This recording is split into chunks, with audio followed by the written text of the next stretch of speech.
آپ کرپشن روکیں, شاہ خرچیاں روکیں, عوام کو ریلیف دینے کی بات کریں, یہ باہر کے جو ٹورز ہیں اس کو روکیں, یہ جو ڈنرز ہیں اور لنچز ہیں ان کو ختم کریں, عیاشیاں ختم کریں. ٹھیک ہے آغا صاحب آپ فرمائیے گا کہ پارلیمنٹ کے جو فیصلے ہیں وہ کیوں کر جو قوم کی اجتماعی سوچ ہے اس کی آئینہ دار نہیں بن پاتی؟ جی میں سمجھتا ہوں کہ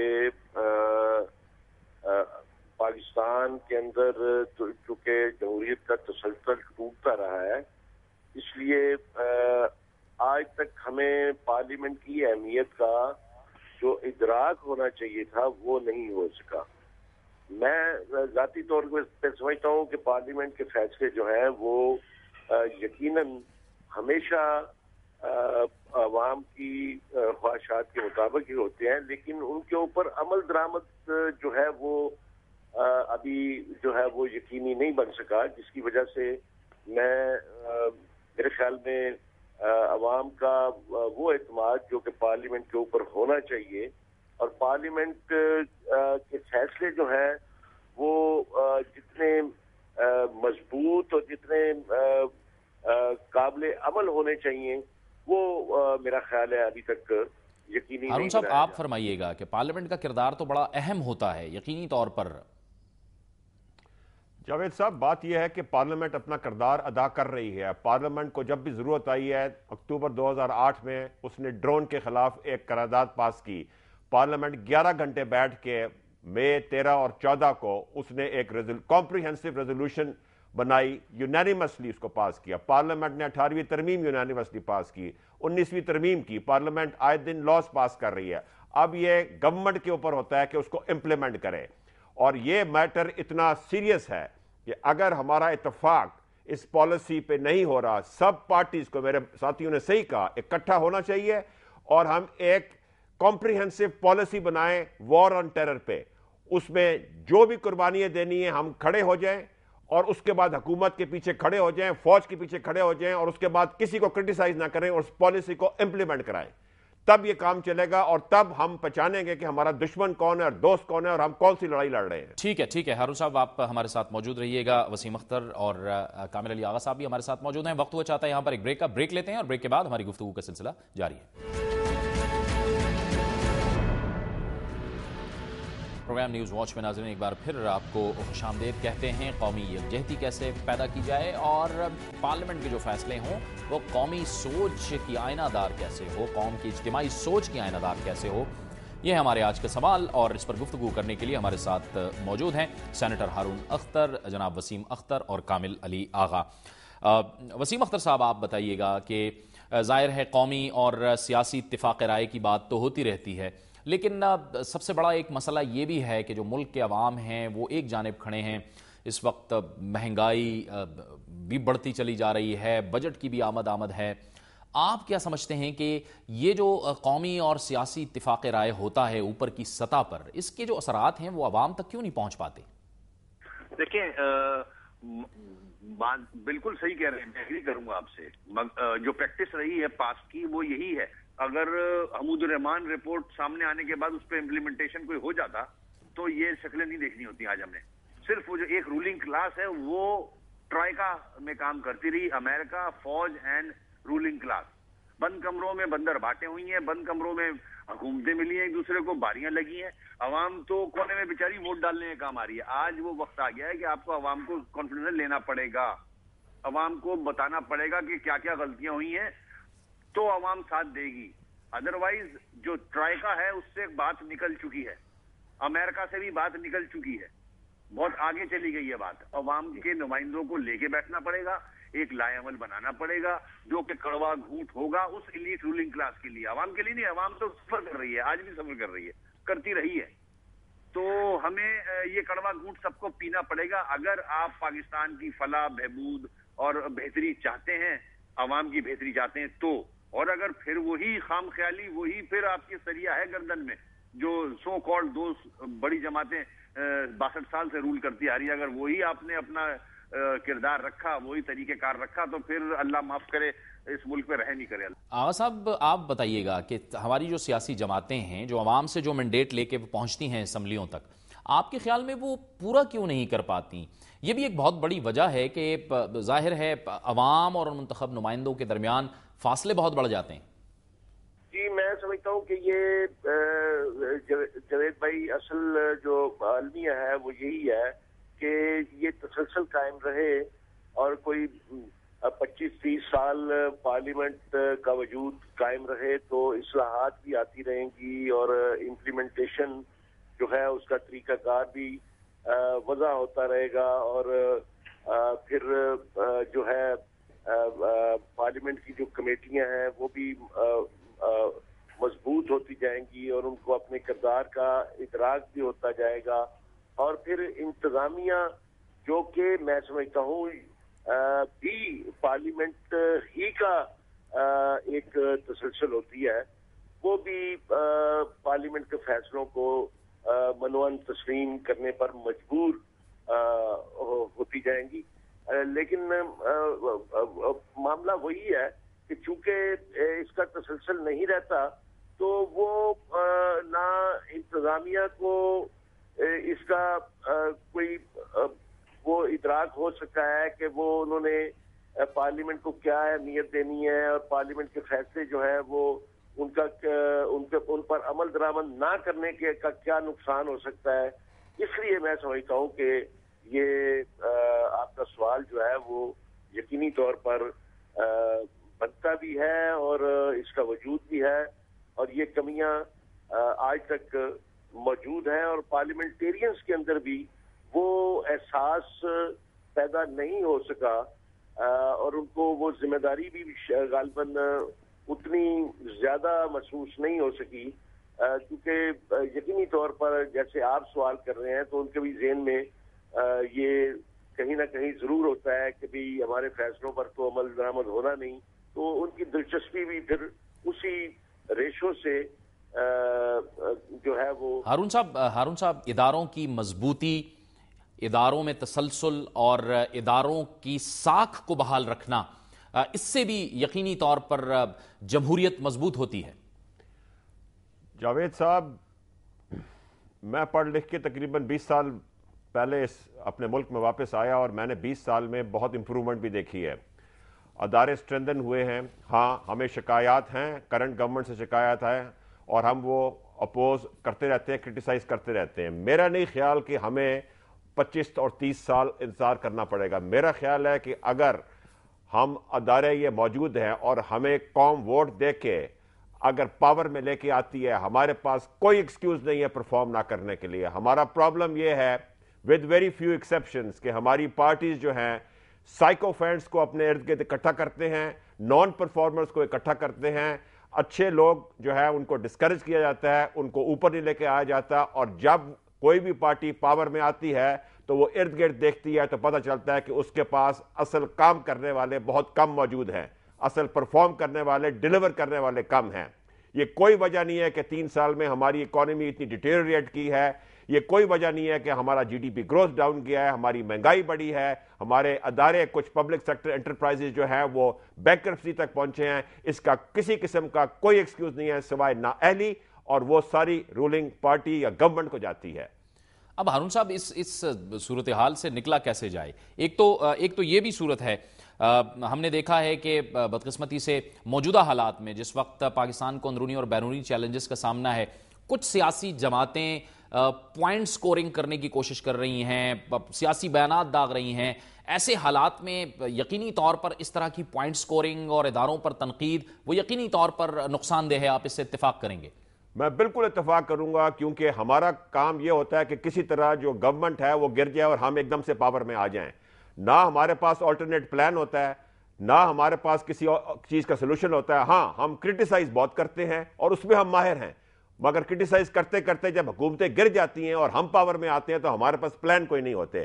یہ ایسا موقع ہے قوم کا، معیشت کے لحاظ سے، وار آن ٹیرر کے لحاظ سے اور بیرونی دباؤ کے لحاظ سے، کہ ہم ہر کچھ بھول کے ہم اکٹھے ہو جائیں، ہم کھڑے ہو جائیں اور اس میس سے نکلنے کے لیے ہم ایک دوسرے کا ساتھ دیں۔ اور اگر یہ حکومت اس وقت پاور میں ہے، بے شک ان کے اندر انکیپیبلٹی ہیں، مگر ان کا ساتھ دیں، ان کو بیرونی دباؤ میں آنے نہ دیں ہم، کیونکہ ہم سارے جو کچھ بھی کر رہے ہیں ملک کے لیے کر رہے ہیں، اور پوائنٹ سکورنگ سے اس وقت صرف ہمارے ملک کو نقصان پہنچ رہا ہے اور بیرونی ملکوں کو فائدہ پہنچ رہا ہے۔ ہارون صاحب یہ فرمائیے گا کہ اس وقت ہمارے جو سب سے ایک بڑا مسئلہ ہے وہ معیشت کا معاملہ ہے، ہماری اکانومی کا جو معاملہ ہے وہ بھی ہم دیکھ رہے ہیں کہ اس وقت بہت یعنی کہ کولیپس پہ کھڑا ہے، دوسری طرف جو ادارے ہیں ان کا بھی اعتماد متزلزل ہے۔ ایسی صورت میں عوام تک کیسے ثمرات پہنچیں گے، عوام کو کیسے فائدہ جاوید صاحب، آپ کی میڈیا نے اتنا کمال کیا ہے کہ اس وقت عوام کو یہ پتا ہے کہ کرنا کیا ہے، یہ کوئی ڈھکی چھپی ابھی کوئی سیکرٹ نہیں ہے۔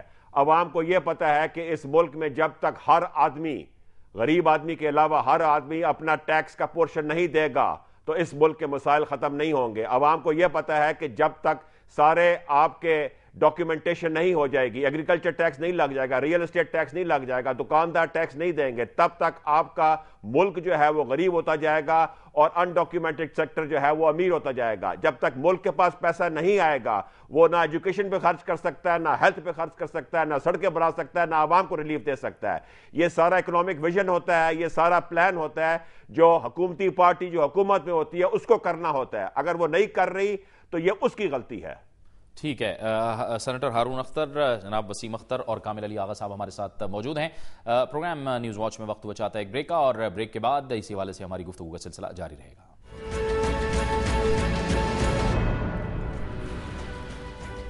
پروگرام نیوز واچ میں ناظرین ایک بار پھر آپ کو خوش آمدید کہتے ہیں۔ بات کر رہے ہیں ہم قومی یکجہتی اور پارلیمنٹ کے فیصلے کس طرح سے عوامی امنگوں کے ترجمان بنائے جا سکتے ہیں۔ ہمارے ساتھ موجود ہیں سینیٹر ہارون اختر، جناب وسیم اختر اور کامل علی آغا۔ آغا صاحب، ہم نے دیکھا ہے جو سوال اب سے کچھ دیر پہلے میں نے ہارون صاحب سے بھی پوچھا کہ کچھ سیاسی جماعتیں ایسی تھیں جن میں بڑی سیاسی جماعت بھی شامل ہے کہ اس نے پوائنٹ سکورنگ کرنے کی کوشش کی ایک ایسے وقت میں کہ جب ملک کو اتحاد اور یکجہتی کی ضرورت تھی۔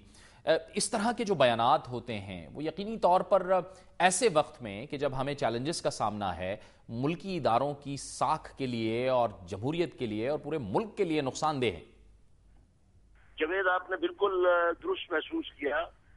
میں تو آپ نے سنا ہوگا اور آپ نے پڑھا بھی ہوگا کہ میں نے بار بار یہ بات کہی ہے کہ ہمیں اس نازک دور کے اندر اور اس جو جس دوراہے کے اوپر اس وقت قوم کھڑی ہے اور ملک کھڑا ہے، اس جگہ پہ ہمیں پوائنٹ سکورنگ نہیں کرنی چاہیے اور ہمیں وہ زبان نہیں بولنی چاہیے جو دشمن کی زبان ہے۔ دیکھیے، ہمیں اپنے اداروں کے اوپر تنقید ضرور کرنی چاہیے، لیکن تنقید کی ٹائمنگ بھی ہماری جو ہے وہ ہونی چاہیے، کیونکہ جس وقت دشمن ہماری افواج اور ہمارے حساس اداروں کو ٹارگٹ بنا رہا ہے تو شاید اس کی وجہ بھی یہی ہے کہ وہ ہمارے افواج پاکستان اور ہمارے حساس ادارے جو ہیں، انٹیلیجنس ادارے جو ہیں، ان کی جو دنیا کے اندر ان کا وقار ہے اس کو مجروح کرنا چاہ رہا ہے۔ اور میں یہ یقینی طور پہ سمجھتا ہوں اور تمام سیاسی اکابرین کو اور سیاسی لوگوں کو اس بات کو سمجھنا چاہیے کہ یہ وقت ایسا ہے کہ دشمن چاہتا ہے کہ ہماری بہادر افواج جو ہے وہ ڈس انٹیگریٹ ہوں اور ان کے مقاصد پورے ہوں، اور وہ شاید غالباً ایک سٹوری یہ بھی چلتی ہے جس کو کانسپریسی تھیوری کہتے ہیں۔ جیسے ہمارے خلاف ایک کانسپریسی تھیوری ہے کہ ہم جہادی تنظیموں کا بھی ساتھ، ایک طرف دہشت گردی کی جنگ لڑ رہے ہیں اور دوسری طرف جہادی تنظیموں کو بھی ہم پروان چڑھا رہے ہیں۔ تو دوسری طرف کانسپریسی تھیوری یہ بھی ہے کہ شاید ہمارے خلاف پوری دنیا کے اندر کے سامنے ایک مقدمہ جو ہے وہ قائم کیا جا رہا ہے اور اس کی تیاری ہو رہی ہے کہ ہم جو ہے وہ غالباً جو ایک چہرہ نہیں رکھتے اور ہم دہشت گردی جو ہے اس کو پروان چڑھا رہے ہیں اور ہمارے ملک کے اندر جو ہے وہ دہشت گردوں کی نرسریاں ہیں۔ تو یہ بھی ایک تھیوری ہے، اور دوسری تھیوری یہ بھی ہے کہ شاید ہمارے خلاف اس لیے مقدمہ تیار کیا جا رہا ہے کہ ہمیں یہ ملعون کر کے اور ہماری افواج پاکستان کو یہ ثابت کر کے کہ وہ غیر ذمہ دار فوج ہے اور وہ شاید اپنے ملک کو کے اندر اپنے حساس مقامات کو نہیں سنبھال سکتے تو وہ ایٹم بم کو کیسے سنبھال لیں گے، اور ایٹمی جو تنصیبات ہیں وہ خطرے میں ہیں اور اس کے لیے شاید کوئی مقدمہ ہمارے خلاف تیار کیا جا رہا ہے. تو اس صورت میں ہمیں اپنی زبان کے استعمال کو احتیاط کرنا چاہیے اور ہمیں چاہیے کہ ہم ذمہ داری کا ثبوت دیں اور ثابت کریں کہ ہم ایک قوم ہیں اور ذمہ دار قوم ہیں اور ہم محب وطن لوگ ہیں اور ہم صرف سیاسی مقاصد کے لیے نہیں، ذاتی مقاصد کے لیے نہیں، ہم قوم کے لیے بھی جو ہے وہ سوچتے ہیں اور ہماری سوچ جو ہے وہ باوقار بھی ہے اور اس کے اندر تنظیم بھی ہے، نظم و ضبط بھی ہے. وسیم صاحب عوام تو ہر قربانی دینے کے لیے تیار ہے، لیکن پارلیمنٹ اور سیاسی جماعتوں کو کیا کچھ کرنا ہوگا تاکہ ان کے جو فیصلے ہیں وہ عوامی امنگوں کے ترجمان ہوں؟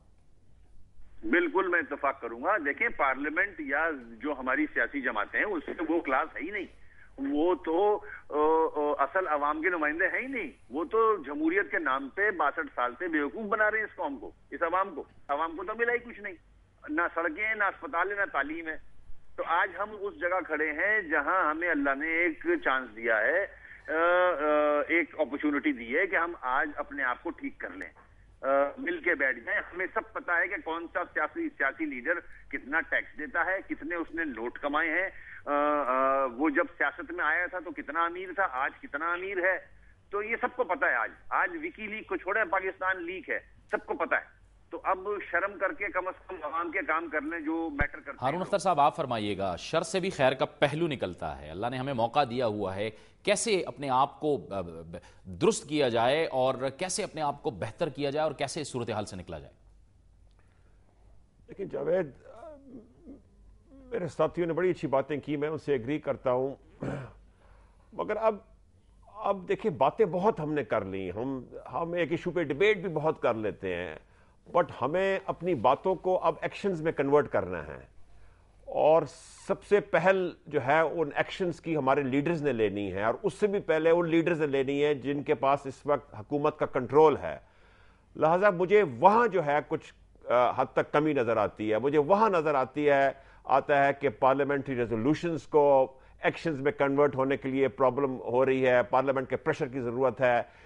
جو ساری عوام کہہ رہی ہے، جو ٹیکسز کی بات کر رہی ہے، جو انکم ٹیکس پہ ڈاکیومنٹیشن کی بات کر رہی ہے، وہ امپلیمنٹ نہیں ہوتا. جو اداروں کی بات کر رہے ہیں کہ جو ادارے بلیڈ کر رہے ہیں، آج سے 3 سال پہلے تک وہ بڑے ہیلدی تھے اور پیسے کما رہے تھے، جو اب بینکرپسی پہ چلے ہوئے ہیں.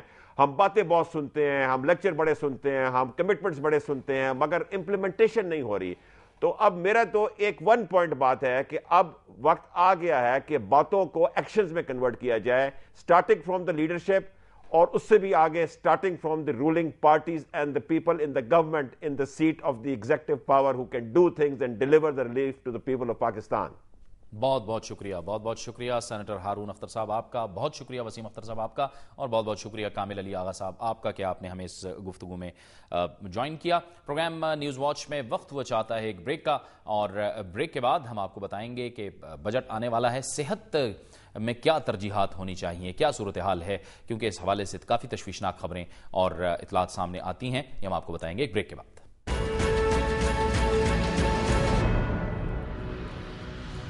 پروگرام نیوز واچ میں ناظرین ایک بار پھر آپ کو خوش آمدید کہتے ہیں.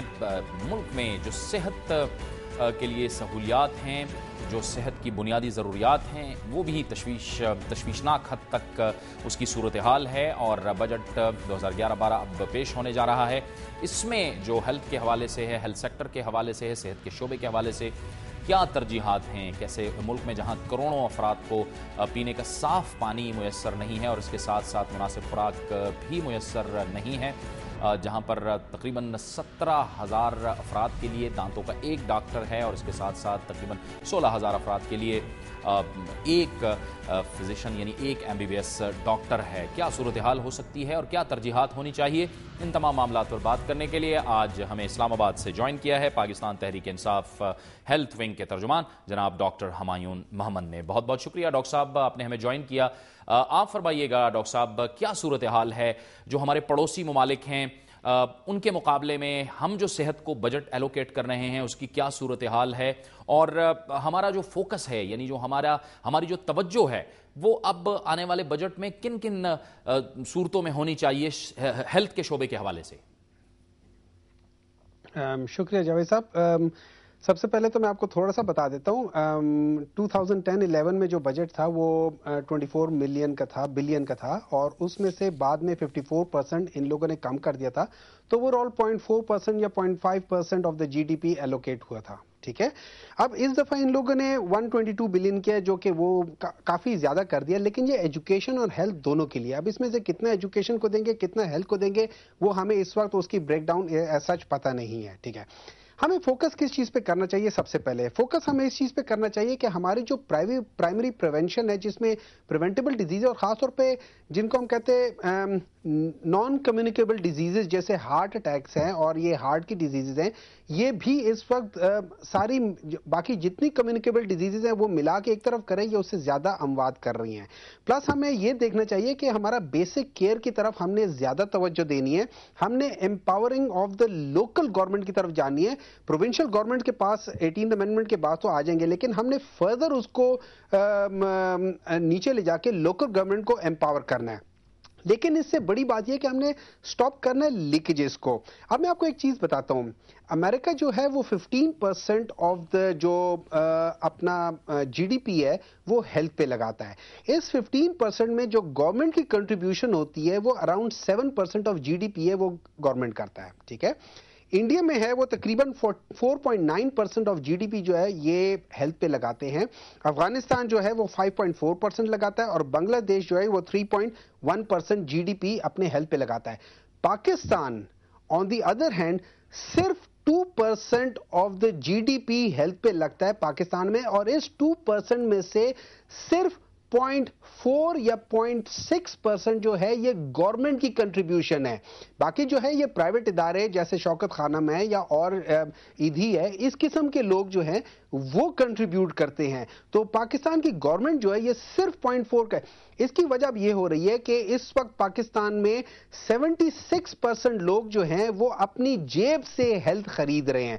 آپ دیکھ رہے ہیں کیا ہو رہا ہے. نمبر 2، جیسے آپ نے شروع میں بتایا کہ 70% سے زیادہ لوگ، مطلب 12 سے 13 کروڑ لوگ جو ہے ان کو صاف پینے کا پانی مہیا نہیں ہے، جس کی وجہ سے ان کے ہیلتھ پہ افیکٹ پڑتا ہے. اب اس سے ہیلتھ پہ کیا افیکٹ پڑتا ہے؟ 46.5% لوگ جن کو امپلائمنٹ جب ملتی ہے وہ اپنی صحت کی وجہ سے امپلائمنٹ نہیں لے پاتے. یہ ایک بہت بڑا فیکٹر آ رہا ہے جو کہ صحت کا ڈائریکٹ امپیکٹ آ رہا ہے، آپ کا سوشل اور اکنامک سیکٹر پہ بھی آ رہا ہے. ابھی ہم لوگ نے 2000 میں آپ نے دیکھا ہوگا کہ ملینیم ڈیولپمنٹل گولز آ گئے تھے. ٹھیک ہے. اب ملینیم ڈیولپمنٹل گولز مینلی جو ہے وہ ایجوکیشن، ہیلتھ، وومن امپاورمنٹ اور انوائرمنٹ کے لحاظ سے ہے. اس میں اگر پاکستان نے 2015 تک ملینیم ڈیولپمنٹل گول کے ٹارگٹس کو اچیو کرنا ہے، اس وقت ہم بہت پیچھے ہیں اور فلڈز کی وجہ سے تو بہت پیچھے چلے گئے تھے. اگر ہم نے کرنا ہے تو ہم نے 10% آف دا جی ڈی پی تک لے کر جانا ہے اپنا ہیلتھ کا بجٹ. تب کہیں جا کے ہم 215 پہ کر لیں گے، جو کہ ناممکن ہے. اچھا ڈاکٹر صاحب، اس میں اہم بات کیا یہ صرف بجٹ ہی ہے جو تمام جو برائیوں کی جڑ ہے ہیلتھ کے حوالے سے، یا کہیں اور بھی جو ہمارے پروجیکٹس بھی ہیں کئی چھوٹے بڑے، ان میں بھی کہیں لیکیجز ہیں، وہاں بھی معاملات گڑبڑ ہیں؟ جاوید صاحب آپ نے بہت اچھا پوائنٹ اٹھایا ہے. اس وقت پاکستان میں جو مختلف پروجیکٹس ہیں جو کہ یو این کے انڈر، ڈبلیو ایچ او کے انڈر ہیں، جن میں ای پی آئی کا پروگرام ہے، امیونائزیشن کا ہے، جس میں پولیو کے بارے میں ہے، جس میں وومن اینڈ چائلڈ ویلفیئر کے اوپر جو پیسہ ہے، اور اس میں بے تحاشا ڈالرز، بے تحاشا پیسہ آیا ہے. بہت اچھی فنڈنگ ہے، لیکن اس کے باوجود بھی ہم وہاں پہ پوری طرح ہم نہیں کر پا رہے. 2008 میں پولیو کے 8 نئے کیسز پنجاب میں سامنے آئے تھے. اب ان سب پیسے کے باوجود اگر ایک جگہ پہ کئی پرابلم آ رہی ہے تو آپ کو یہ دیکھنا پڑے گا کہ یہ صرف پیسہ نہیں ہے. ہم صرف بجٹ کا شور کریں، بجٹ نہیں ہے، یہاں پہ گورننس کی پرابلم ہے، یہاں پہ لیکیجز ہیں. آپ نے ان لیکیجز کو کرنا ہے، آپ نے گورننس دیکھنی ہے، آپ نے دیکھنا ہے